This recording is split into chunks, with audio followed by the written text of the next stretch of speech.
पास किया। ये रिजोल्यूशन 1947 में नवंबर महीने में 29 तारीख को 29 नवंबर 1947 को पास हुआ। इसका नंबर था रिजोल्यूशन 181, जनरल असेंबली यानी कि महासभा से पास हुआ। प्लान क्या था कि एक बनेगा यहूदी राज्य, एक बनेगा फिलिस्तीन राज्य, और यरूशलेम जो है वो रहेगा यूनाइटेड नेशंस के अंडर रहेगा। ये प्लान था, अगर आप इस नक्शे को देख पा रहे हैं। अब इसमें देखिए क्या मामला है। ये उस समय की स्थिति थी सामान्य, अगर आप इसको बड़ा करके देखें, यहूदी सेटलमेंट्स, ये छोटे छोटे व्हाइट व्हाइट जो स्पॉट्स हैं, ये यहूदी सेटलमेंट्स यहां पर दिखाई पड़ते थे। अब इस बात पर एक ठीक ठाक डिबेट है कि जब यहूदी सेटलमेंट्स इतने ही थे तो आप इजराइल इतना भी बना सकते थे। लेकिन यूनाइटेड नेशंस में उस समय दबदबा किसका था? दबदबा उस समय था इंग्लैंड का, अमेरिका का, सोवियत संघ का, इन सबका दबदबा था। और इस वजह से ये बहुत सामान्य सी बात थी कि वहां पर चलेगी उन्हीं की। और इसलिए जो नक्शा यूनाइटेड नेशंस ने पास किया वो नक्शा ये है जिसमें ये सारा व्हाइट एरिया इजराइल को दिया गया और जो ग्रीन एरिया है, ये ग्रीन एरिया फिलिस्तीन को दिया गया। तो आज तक फिलिस्तीन के लोग इस बात पर हतप्रभ हैं, चकित हैं कि अगर इतने एरिया में सेटलमेंट थी तो आप ठीक है इसको मिला जुला के एक एरिया बना देते, लेकिन ये सारा एरिया जो नीचे वाला एरिया है वो देने की क्या जरूरत थी? इस बात पर उनकी सहमति नहीं बन पाती। लेकिन जब ये प्रस्ताव यूएन में आया तो इसके पक्ष में 33 वोट पड़े, विपक्ष में 13 वोट पड़े और 10 देशों ने इस पर वोट डालने से मना किया। जबरदस्त पॉलिटिक्स हुई। हर देश के प्रतिनिधियों को बहुत सारे फोन कॉल्स गए, धमकियां, लालच की आप इसके पक्ष में वोट डाल दीजिए। और ऐसा कहते हैं कि इजराइल के पक्ष में बहुत ज्यादा पैसे और ताकत का इस्तेमाल करके ये वोटिंग करवाई गई। भारत के प्रधानमंत्री उस समय नेहरू जी थे। अरब देशों के अलावा भारत अकेला देश था जिसने इस प्रस्ताव के विरोध में वोट डाला। 13 वोट थे, 12 वोट अरब देशों के थे, 1 वोट भारत का था। और नेहरू जी ने उस मीटिंग में कहा कि हम इस बात को स्पष्ट कर दें कि हमारे पास, मेरे पास भी और मेरी बहन विजय लक्ष्मी पंडित के पास भी, जो उस समय यूएन में प्रतिनिधि थी, ऐसे कई फोन आए धमकी भरे, लालच भरे कि आपको इजराइल के पक्ष में वोट डालना चाहिए। लेकिन हम स्पष्ट कर दें कि हमारी नीति ऐसी नहीं है, हम तो इजराइल के खिलाफ यानी इस रेजोल्यूशन के खिलाफ ही वोट डालेंगे।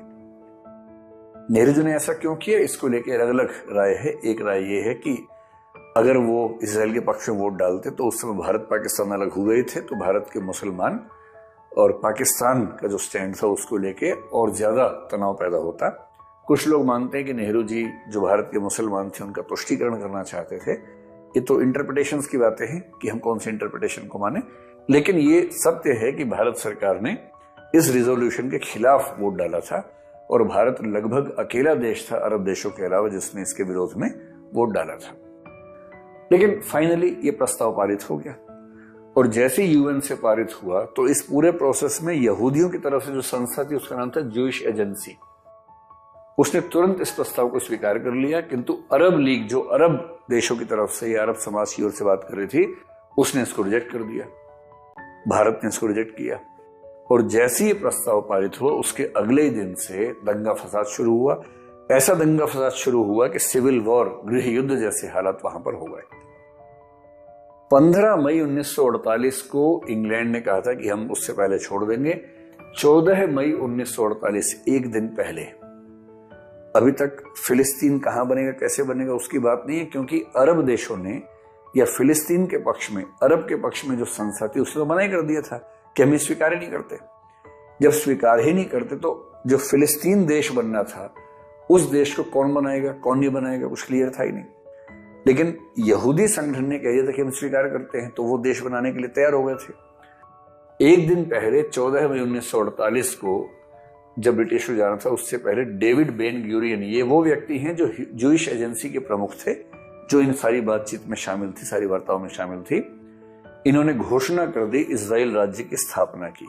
ये व्यक्ति ये हैं, आप इनको देख सकते हैं, और ये इजराइल के पहले प्रधानमंत्री भी हुए। इन्हीं का शासन लंबे समय तक चला। समाजवादी थे, सोशलिस्ट व्यक्ति थे, और सोशलिस्ट प्लस जायोनिस्ट, मैंने कहा था ना कि जो सेकंड वेव आई थी रशिया से, उस वेव में जो विचारधारा थी उस विचारधारा का समर्थन डेविड बेन ग्यूरियन करते थे।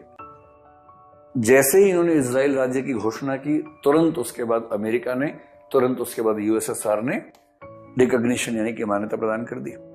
और जब दुनिया के दो सबसे बड़े दादाओं ने मान्यता प्रदान कर दी है तो उसके बाद किसी और देश से क्या फर्क पड़ता है मान्यता दे या ना दे।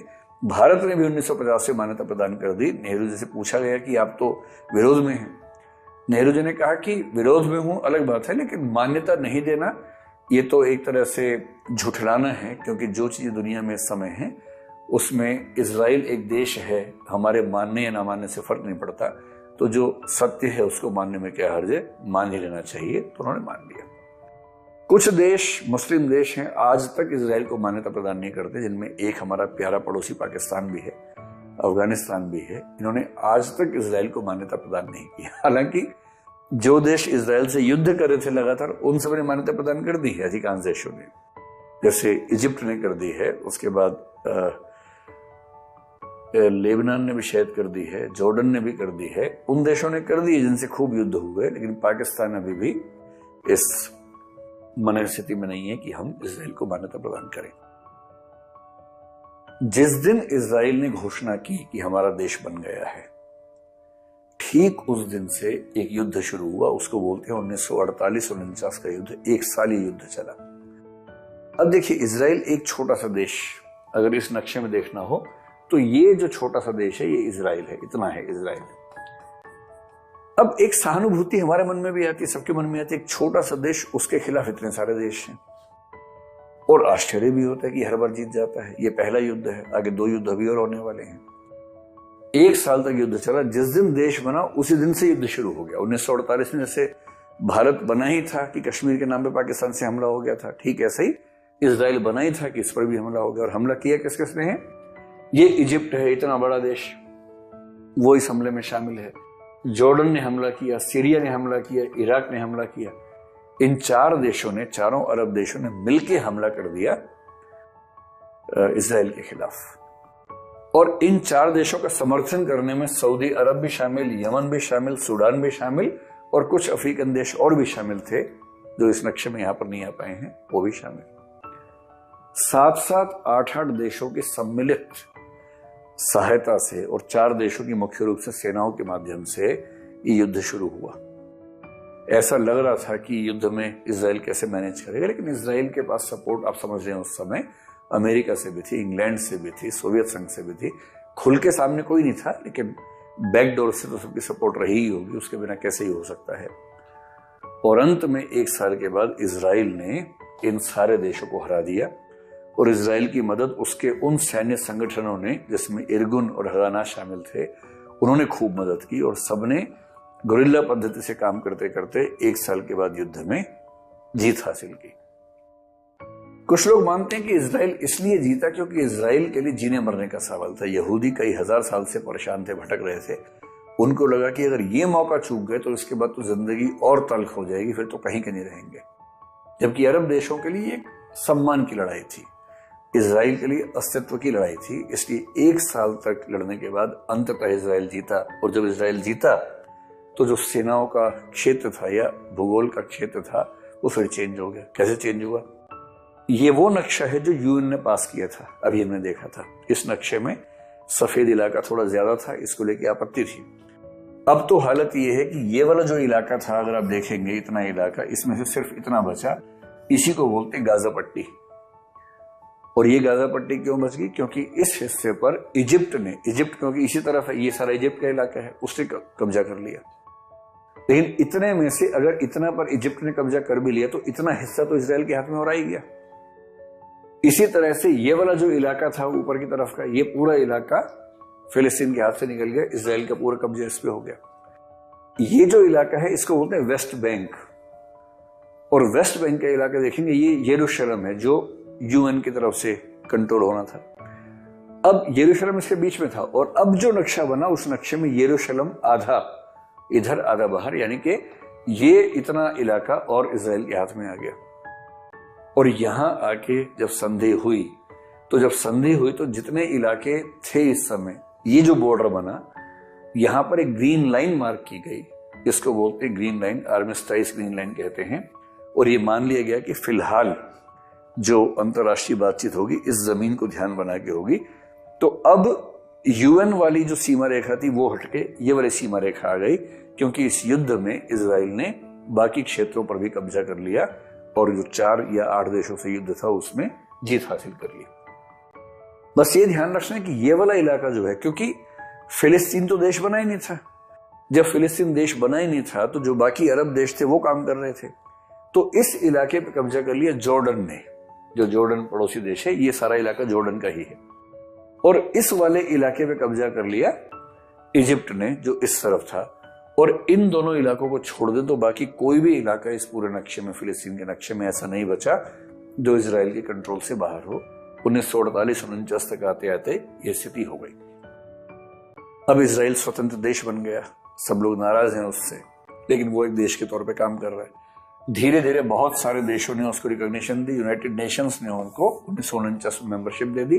अब वो यूएन का ऑफिशियल मेंबर हो गया।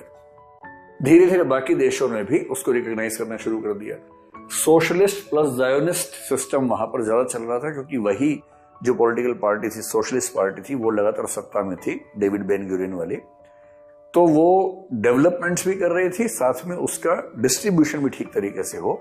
बच्चों की पढ़ाई लिखाई, मॉडर्न सेक्युलर एजुकेशन, कलेक्टिव तरीके से पढ़ाई लिखाई, उन सब चीजों पर खूब प्रयोग किए, जिससे इजराइल बहुत तेजी से विकसित देशों की तरफ बढ़ने लगा और उसने बहुत कम समय में विकसित देशों में अपनी जगह बनाई। जैसे कोविड-19 में भी देखेंगे तो इजराइल दुनिया का पहला देश बन गया जिसने अपनी सारी एडल्ट आबादी, 18+ की सारी आबादी का वैक्सीनेशन करवा के मास्क पहनने की जरूरत भी खत्म कर दी, और वहां पर लोग अब लगभग स्वतंत्र होकर घूम पा रहे हैं, क्योंकि वो एक डेवलप्ड कंट्री है, बहुत तेजी से विकास करने वाला देश है। तो किबुट्स के एक्सपेरिमेंट चले रहे थे, इमिग्रेशन चल रहा था। अब तो इमिग्रेशन में कोई दिक्कत नहीं थी। इजराइल देश की सरकार दुनिया भर के लोगों को, उसने एक सिद्धांत बना दिया जिसको बोलते हैं लॉ ऑफ रिटर्न। दुनिया का कोई भी यहूदी व्यक्ति या यहूदी मूल का व्यक्ति अगर इजराइल आना चाहे, अपनी मूल जमीन पर वापस आना चाहे, तो आ सकता है, और यहां आएगा तो उसको इजराइल की नागरिकता मिल जाएगी। ये सिद्धांत उन्होंने घोषित रूप से कर दिया। तो उसके बाद से माइग्रेशन और बढ़ा। 1948 में 7 लाख यहूदी वहां पर आए। 1951 के आसपास 14 लाख की आबादी हो गई। 1958 के आसपास 20 लाख की आबादी यहूदियों की हो गई थी। यह स्थिति वहां पर है। यानी 1948 से 1958 के बीच में ये 13 लाख लोग, यहूदी लोग दुनिया भर से इजराइल में पहुंचे। यहूदियों का अनुपात इजराइल की आबादी में अरबों की तुलना में काफी ज्यादा बढ़ने लगा। तो टेंशन होनी ही थी, स्वाभाविक सी बात है। और मुख्य टेंशन गाजा की तरफ से थी। गाजा वो इलाका था जो इजिप्ट के पास था, मुस्लिम बहुल इलाका था, तो वहां से लगातार इजराइल पे हमले होते थे। इजराइल बदले में कभी कभी अपनी ओर से भी हमले करता रहता था। तो इस तरह से तनाव चलता रहता था। अब 1956 में एक दूसरा युद्ध हुआ। असल में इजिप्ट में, ये अगर आप देखेंगे तो ये इजिप्ट का इलाका है और इसमें इजराइल ये है, ये इजराइल है। इजिप्ट में एक नए राष्ट्रपति का उदय हुआ जिनका नाम था अब्दुल नसीर या नासिर। अब्दुल नासिर एक बहुत ही यंग और गर्म खून के आदमी थे, सेना की बैकग्राउंड से थे, और उनकी इच्छा थी कि जो न केवल इजिप्ट बल्कि पूरे अरब राष्ट्रवाद को, सब अरब देशों में राष्ट्रवाद को पैदा करके आगे बढ़े। नेहरू जी के अच्छे मित्र भी थे।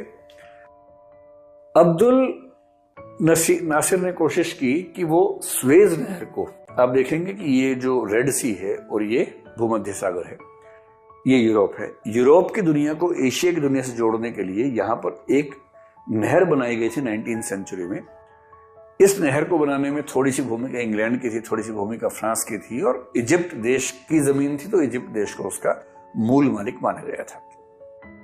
जब इजिप्ट इंग्लैंड से आजाद हो गया, ये 1922 के आसपास की बात है, उसके बाद से इजिप्ट में ये बात आने लगी कि स्वेज नहर पर तो हमारा कंट्रोल होना चाहिए। अभी स्वेज नहर का कुछ दिन पहले आपने एक इंसिडेंट देखा ही था जब एक जहाज फंस गया था उसके अंदर।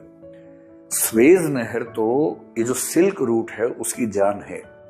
एशिया और यूरोप के बीच में जो बिजनेस होता है, उस बिजनेस का जो सबसे महत्वपूर्ण मार्ग है वो यही मार्ग है, क्योंकि इस मार्ग को ना माने तो लगभग पूरा अफ्रीका क्रॉस करके जाना पड़ेगा, और इसलिए इस मार्ग का बहुत महत्व है। अब नासिर को नफरत थी इजराइल से, तो उसने क्या किया, 1956 में स्वेज नहर को नेशनलाइज कर दिया और कह दिया कि ये केवल और केवल इजिप्ट की है, मिस्र की है, इस पर किसी और का हक नहीं है। अब यूके और फ्रांस की इच्छा थी कि हम इस पर फिर से कब्जा करें। इजराइल की तो हालत खराब इसलिए थी कि देखिए इजराइल है, इसराइल के नीचे पानी का एक रास्ता ये है जिसको तिरान स्ट्रेट कहते हैं। ये सऊदी अरब के साथ में लगी हुई है। अगर सऊदी अरब इसको कंट्रोल कर ले और इजिप्ट इसको कंट्रोल कर ले तो इसराइल न तो स्वेज नहर के माध्यम से बिजनेस कर सकता था और न ही रेड सी में जाने का ऐसे रास्ता बचता था।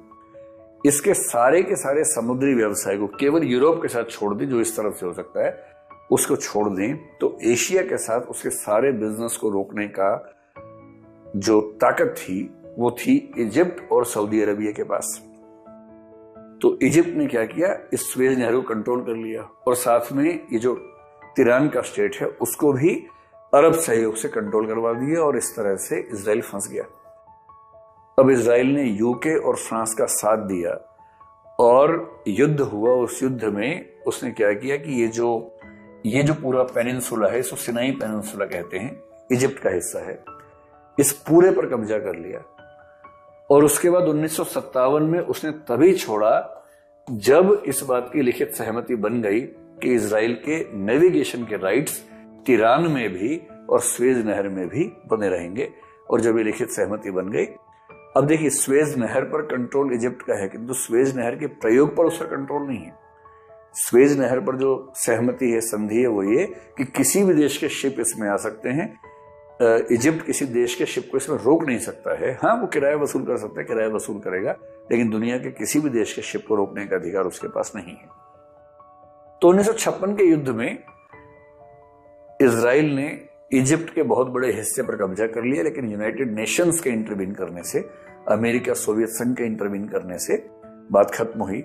ब्रिटेन की जो चौधराहट थी, बादशाह दुनिया में थी, वो इस पर खत्म हो गई। मतलब इंग्लैंड और फ्रांस की जो कहते हैं साख मिट्टी में मिल जाना, इस मामले में मिली। अब्दुल नासिर की बहुत बड़ी हैसियत बन गई और इजराइल यूएन के इंटरवेंशन से पीछे हट गया इस गारंटी पर कि उसके जो वाटर राइट्स हैं वो उसको मिलते रहेंगे। इसके बाद भी तनाव कम नहीं हो रहा था और 1967 में आते आते चीजें बहुत बिगड़ी। अब्दुल नासिर की इच्छा थी कि वो किसी भी तरह से इजराइल को कंट्रोल करें और अरबों की जमीन को वापस लें।